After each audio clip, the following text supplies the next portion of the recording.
Família palmeirense, chegando o grande dia, né? O grande dia da decisão aí do Palmeiras com o Chelsea, né? Expectativa do torcedor. Além da expectativa, né? Tem aquela angústia, tem a ansiedade, né, de chegar logo a hora do jogo. Mas o Palmeiras está se preparando para enfrentar o Chelsea, né? Muitos dizem que o Palmeiras não vai passar pelo Chelsea. Será, pessoal? Pois eu já penso diferente, né? Acho que o Palmeiras tem grandes condições de passar pelo Chelsea. A justificativa de parte dos rivais, né, da mídia, que o Palmeiras está desfalcado de sua defesa. Mas, pessoal, se você tem um elenco robusto como o Palmeiras tem, e muitos dizem que é o melhor elenco da América do Sul, e eu também concordo, então tem que usar o elenco, não tem segredo, né? É nessas horas aí que aquele jogador que está no banco entra, faz a diferença, e sem sombra de dúvida, eu vejo essa situação no Palmeiras. Os caras vão entrar e vão dar conta do recado, né? Sei que muitos dizem, será que o Palmeiras vai vir com 3 zagueiros? Giai jogando de zagueiro, ou até mesmo recuar um volante para jogar de zagueiro? Pois é, como diz Paulo Mancini, Abel é um danadinho, né? Principalmente quando se fala em formação tática, em escalação, ele sempre vem surpreendendo, né? E dessa vez não vai ser diferente, né? Vamos acompanhar o vídeo aí, créditos do vídeo Band Esporte, link na descrição. No final do vídeo deixa a minha opinião. Vamos lá, pessoal. Para contar as novidades do Verdão. Ó, o Leandro do lado Gabi. E a Gabi lá nos Estados Unidos do outro. Vai ser atropelado, hein, Gabi? Cuidado aí. De Deus, tá na cola do danadinho, hein? É isso aí. Bom dia, Gabi. Quais as novidades do Verdão aí? Oi, gente, bom dia, boa tarde para vocês também, para todos que estão ligados com a gente. Olha, alguém falou aí que o melhor do programa é o chat. Vou ter que discordar, o melhor do programa é o elenco. Gente, mais uma vez, um prazer falar com vocês. Estamos na frente do Lincoln Financial Field, mais especificamente aqui no estacionamento, onde a bola vai rolar nesse estádio por aqui às 10 horas da noite, amanhã, para Palmeiras e Chelsea. Agora há pouco nós estivemos no Complexo Esportivo dos Eagles, acompanhando mais uma atividade do técnico Abel Ferreira, comandando aí os seus jogadores, se preparando para esse duelo contra a equipe inglesa. É curioso trazer para vocês aqui que esse é só o segundo treino com os titulares e os reservas à disposição. Por quê? Ontem nós entramos ao vivo aqui, trouxemos as informações do treino do período da manhã. Uma outra atividade estava agendada para o período da tarde e este treino foi cancelado. Foi cancelado muito em função do desgaste dos jogadores. O treino do período da manhã teve uma duração de mais de 2 horas e há uma preocupação por parte da comissão técnica de gerar um desgaste maior do que o necessário para os jogadores. Isso significa que essa foi só a segunda atividade comandada pelo Abel Ferreira. Claro que ele tem dado orientações aos jogadores, mas no campo mesmo, no gramado, há uma preocupação sim com o desgaste físico. Bom, atualizações para vocês também em relação ao que aconteceu no treino hoje. Claro que a gente pôde acompanhar só os 15 minutos iniciais, então só vimos a parte de aquecimento, aquele bobinho, mas os jogadores que a gente comentou nos últimos dias estiveram ali no gramado, participaram do treino normalmente, casos do Paulinho, por exemplo, e há ainda uma curiosidade para essa partida de amanhã, e isso tem repercutido muito ali nos bastidores, que tem a ver com a parte 2 do filme do Mundial de 2022, não é? Quando Palmeiras e Chelsea se enfrentaram, o clube inglês saiu superior, ficou com a taça, e entre o elenco do Palmeiras hoje, há 8 remanescentes daquela partida de 2022, mas só um deve ser titular no duelo de sexta-feira, no caso, o goleiro Everton. Os demais ou são reservas ou não podem jogar, como é o caso do Piquerez e do Gustavo Gomes, que vão cumprir suspensão. Uma outra coisa que o Palmeiras vai ter que tentar fazer nessa partida é diminuir a diferença de investimento entre os times. Tá certo que esse Chelsea não é o mesmo de 2022, não é tão badalado, tão recheado, mas só a título de comparação, o Palmeiras investiu nos 7 reforços para este ano mais de 435 milhões de reais. É um valor muito próximo do que o Chelsea investiu para comprar o atacante João Pedro por pouquinho mais de 410 milhões de reais. Então isso revela bem a disparidade econômica entre os times, entre os sul-americanos e os europeus, a ver se essa diferença vai ser nivelada no futebol, na bola, no duelo que vai acontecer aqui na sexta-feira. A gente tem falado muito nos últimos dias sobre os desfalques, sobre o que o técnico Abel Ferreira deve fazer nesse sistema defensivo, se ele vai mudar, vai com 3 zagueiros, com o Giai sendo ali adaptado, né, fazendo às vezes de um zagueiro ali, melhor dizendo, ou se o Abel Ferreira pode apostar num esquema com 3 volantes. Tudo isso ainda está na pauta, ainda não dá para cravar. Mas tem mais uma dúvida ainda e eu jogo a bola para vocês, que tem a ver com a referência do ataque. Estamos na dúvida por aqui, tentando entender, e quem sabe o técnico Abel Ferreira, na coletiva oficial de hoje, não dá alguma pista, esse danadinho, não é não, Massa? Se ele vai com o Vitor Roque ou com o Flaco Lopes. Os dois já foram utilizados nesta Copa do Mundo de clubes até aqui. Lembrando que o Vitor Roque tem 3 gols na temporada, o Flaco Lopes é o artilheiro ao lado do Estevão com 11 gols e o Flaco já marcou neste ano. Aliás, nesta competição. Será que existe a possibilidade do Flaco assumir essa vaga, assumir ali a referência do ataque? É um jogador mais veloz, mais alto, pode ser melhor explorado em jogadas de bola parada, e esse ponto de interrogação entre os vários nesse time do Palmeiras também existe por aqui, viu, pessoal? Muito bem, tá um bom ponto de interrogação, Gabi. A gente vai debater esse tema e outros todos que você mandou aí. Tome passe protetor. Bom trabalho para você aí, Gabi. Continue na cola do Palmeiras. Bom trabalho, obrigado. Valeu, gente, até mais. Eu que agradeço. Muito bem, tá aí a Gabi Guimarães com uma dúvida que eu falei um pouco ontem aqui, mas por que não o Flaco Lopes? Eles estão na dúvida lá sobre isso. Quem está cobrindo o Palmeiras, Massa. Uma entre outras, né? Giai, enfim. Não, acho que a dúvida é legítima. Você viu o seu carro passando lá atrás? Passando guincho? Não. Onde está seu carro, velho? Tá arrumando, vai voltar bala. Tá bom. Tá muito bem. Tá certo. Bom. No hospital. Eu não tenho dúvida, eu não tenho essa dúvida, né? Na minha cabeça é jogo para o Vitor Roque, porque o Palmeiras precisa marcar a saída de bola do Chelsea. Marcar lá atrás não é solução, tá? Eu espero que um dos volantes do Palmeiras, ou o único, seja lá qual for o jogador que atuar, coloque o ser humano na palma da mão, entendeu? Esse Palmer joga demais, cara. Esse aí é um... mesmo. Você falou ontem, eu não acho ele um super... Acho ele um bom jogador. Nossa. Você acha ele muito tão bom assim? É que ele é aquele cara, entre aspas, invisível. Ele faz tudo pelo time, você não percebe muitas vezes, ele tá fazendo um trabalho ali pro time. Ele e o Enzo, cara. Os dois que vão dar muito trabalho pro Palmeiras. Eu não tenho dúvidas sobre o centroavante. Eu acho que tem que ser talvez o Abel... tem aquela imagem dele conversando, né, com o Flaco, o Mike, o Veiga, né, mostrando as coisas. Ele faz um campo ali, mas me parece um caso de alguma coisa para segundo tempo. Se eu precisar, vou fazer isso. Ou então talvez um ajuste deles pro treino, né, uma orientação pro treino, mais ou menos. Enfim, não acredito em grandes mudanças. Também acho que não. Acho que o time que o Abel vai colocar em campo vai ter que ter esse olhar, cara.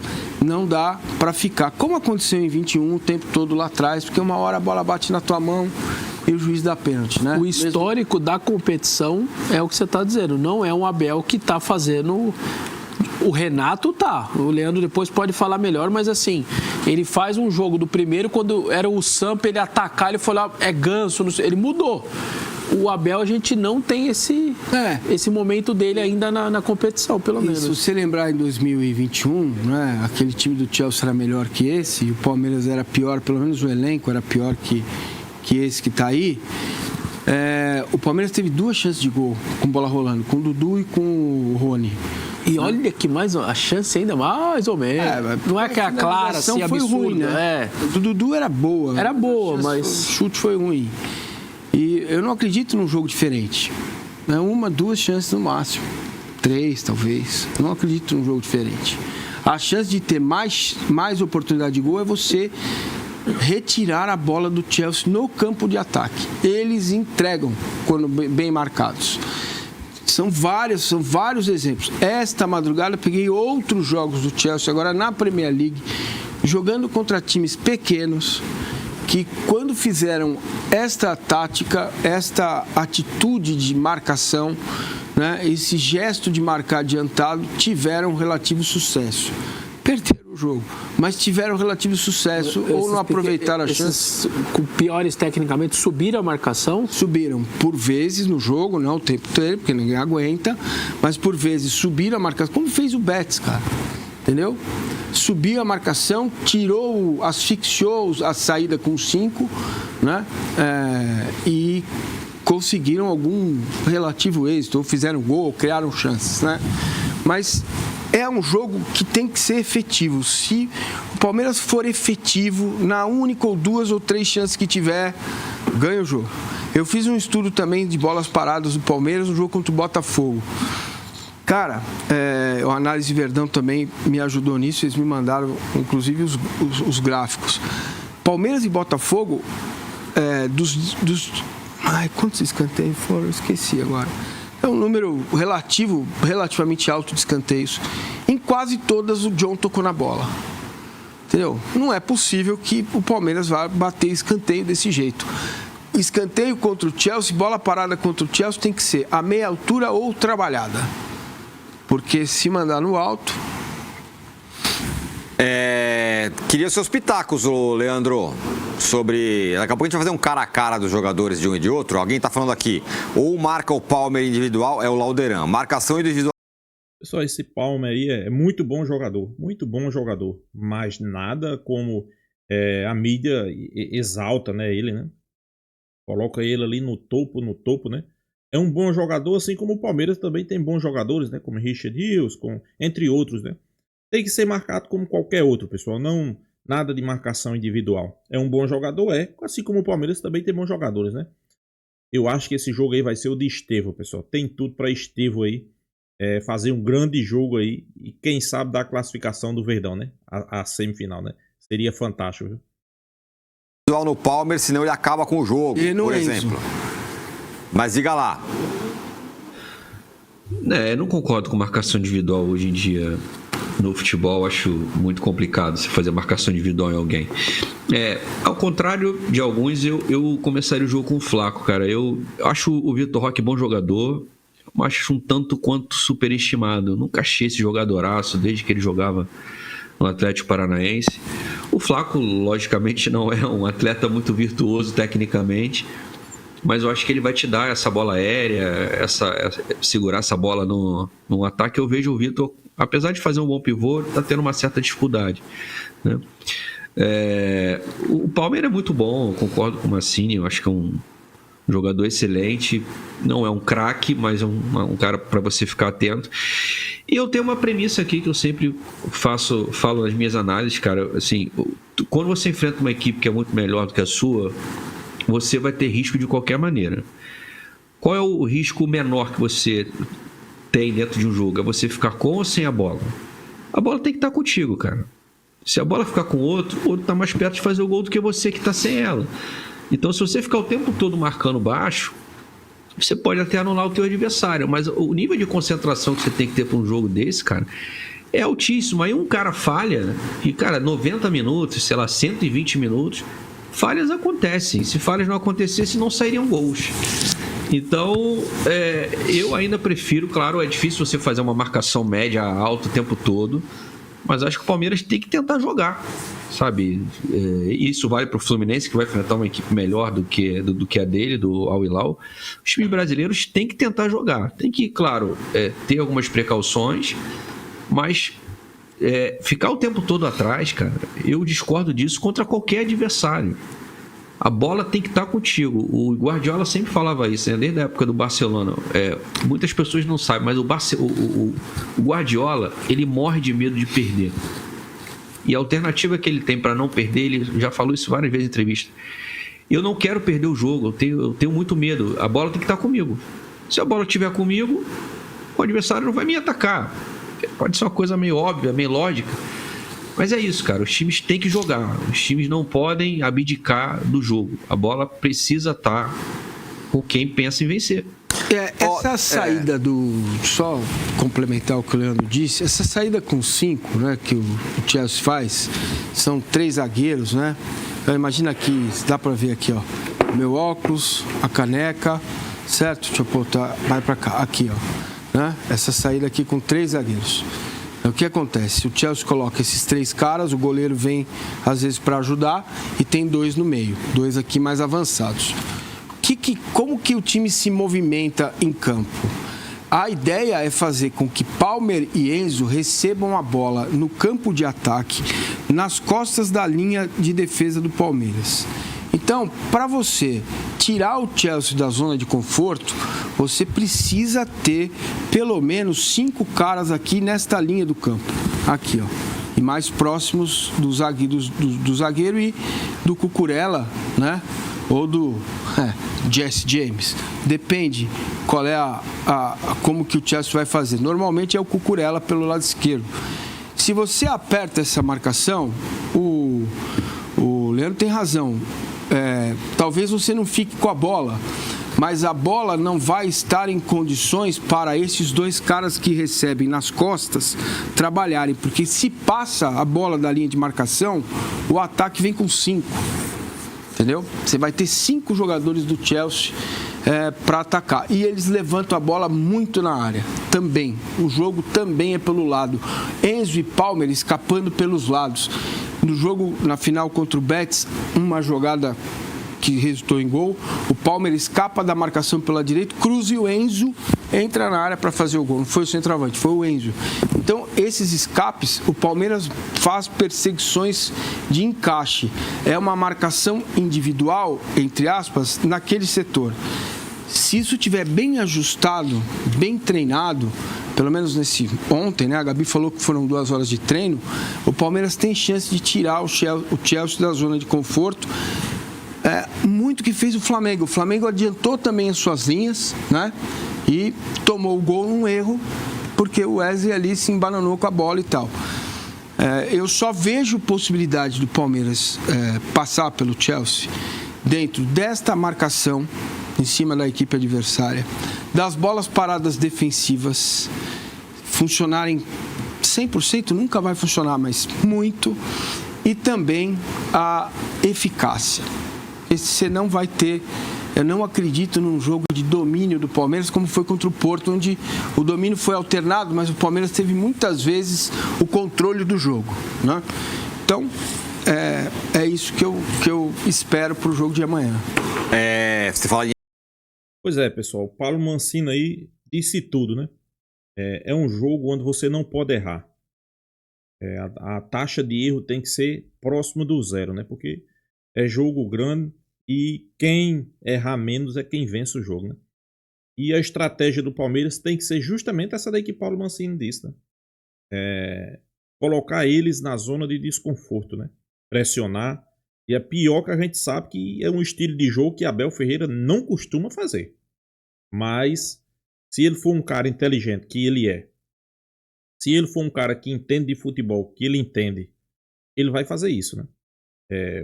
Se o Chelsea ficar com a bola, não vai ser grande vantagem para o Palmeiras sair no contra-ataque, né? Só contra-ataque, não. Como o Paulo Mancini falou aí, o jogo tem, podemos dizer ali mais ou menos, quatro circunstâncias de jogo na partida, né? Um time domina ali 20 minutos, outro time domina mais 20, e o time domina mais 10, outro time domina mais 15, isso aí são coisas que acontecem no futebol. Só que os momentos que o Palmeiras dominar, o Palmeiras tem que pressionar. Por quê? Porque eles não gostam, se sentem incomodados e geralmente entrega a rapadura, né? Como a gente diz aqui no ditado popular. Então, Abel Ferreira é um cara inteligente, né? Eu acho que ele vai fazer algumas mudanças justamente para isso, né? Quando eu digo mudanças, não mudanças de jogadores, mas mudanças táticas, pessoal. Mudanças que possa surpreender o adversário, né? Por exemplo, eu garanto que o Chelsea talvez esteja esperando um Palmeiras recuado, né? Palmeiras ali atrás do meio campo, jogando por uma bola. Talvez o Chelsea esteja pensando isso. Ok. 10 primeiros minutos, ou ao contrário, os 10 primeiros minutos, o Palmeiras marcando pressão. Lá no campo de ataque. Eles vão se sentir incomodados. Ou recuar os 10 primeiros minutos e do minuto 11 até o 20, subir a linha de marcação. Tentar surpreender o Chelsea, né? É um ponto aí que Mancini observou no jogo do Chelsea, e eu também concordo, né? Quando eles estão pressionados, eles entram em pânico, entram em desespero e costumam entregar a bola, né? E as poucas oportunidades que tiver, pessoal, esse jogo aí você não pode vacilar. Por exemplo, a gente sempre critica aqui porque Vitor Roque perde muitas oportunidades, né? Vamos falar com o Lopes também, temos que ser justos. Mas é um jogo aí que você não pode errar, não pode. Você teve a oportunidade, tem que converter. Você teve a oportunidade, tem que matar, tem que fazer o gol. Por quê? Porque é um gigante europeu, né, pessoal? É um gigante. Você pegou, não fez, a primeira que eles pegarem, eles vão fazer. Isso aí é um fato, né? Mas é isso, né? Apesar do Palmeiras entrar ali com sua dupla de zaga reserva, né? Eu não acredito que Abel vai jogar com 2 zagueiros. Eu ainda estou com isso na minha cabeça. Eu acho que ele vai entrar ali com 3 zagueiros, podendo um dos zagueiros ser um volante, podendo um dos zagueiros ser um lateral direito, né? Eu não creio que ele vai entrar com o Vanderlan. Não acredito nisso. O Vanderlan é um cara jovem, é um cara novo. Eu não acredito que ele vai fazer isso, né? Colocar Vanderlan, podemos dizer assim, numa furada, né? É um jogo grande, pessoal. É jogo grande, é um menino, é um garoto. A gente sabe que tem muito a aprender ainda. Ele não pode entrar justamente no Chelsea, num jogo contra o Chelsea, e se queimar, né? Porque se ele errar, a gente sabe que ele vai se queimar. Mas eu não vejo ele entrando nesse jogo aí. Talvez Facundo Torres pela esquerda, Giai jogando de zagueiro e Maicon no canto de Vanderlan, né? Quando eu digo Maicon no canto de Vanderlan, mas ele para jogar pela direita, né? Ou Marcos Rocha, né? Então, pessoal, eu tô como Mancini.